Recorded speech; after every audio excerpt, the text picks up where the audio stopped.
When I was younger and more ambitious in my early teens, I loved to explore the mountains of my home village in the gates of the Arctic National Park. I knew about how dangerous the caves could be in the mountains and never liked to go near them.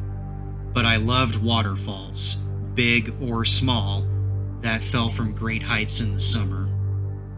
One year, I had just received a Honda Foreman 500 as a gift from my mom. I rarely receive physical items as I am not much of a materialistic person, but I do enjoy getting vehicles that I can use for hunting as presents every now and then. Usually, they're older models, so they aren't as expensive as the newer models, but I love them just as much, and I take care of them as best as I can.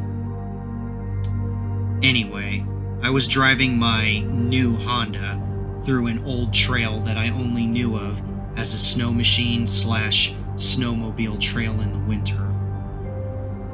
I had recently learned about the summer trail, and I decided I would go and explore the valley it led into.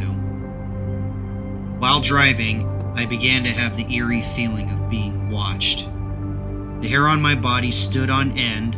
On the side, I felt like I was being watched from, so I knew where to glance as I was driving. I did my best to keep on the old rocky trail, and I began to glance over to my left as frequently as possible. I think that as a hunter, I have developed a better sense of when I'm being watched, and it seems to pay off quite a bit in the wilderness up there. As I looked over, I would scan the willow thickets. As I did, I noticed a dark figure keeping up with me. It stood tall, what I presumed to be about 8.5 feet tall, and it was keeping up with me as I was going like 25 miles per hour on a fairly smooth but rocky trail.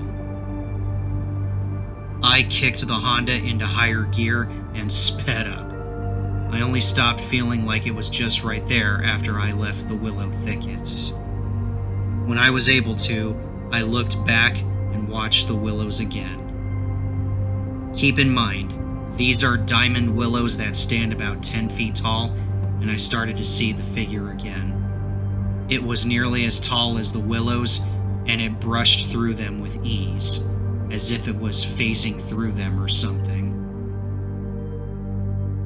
I haven't returned to that trail in quite some time, but I would like to return with my cousins to see if we can get some videos and pictures of whatever that thing is.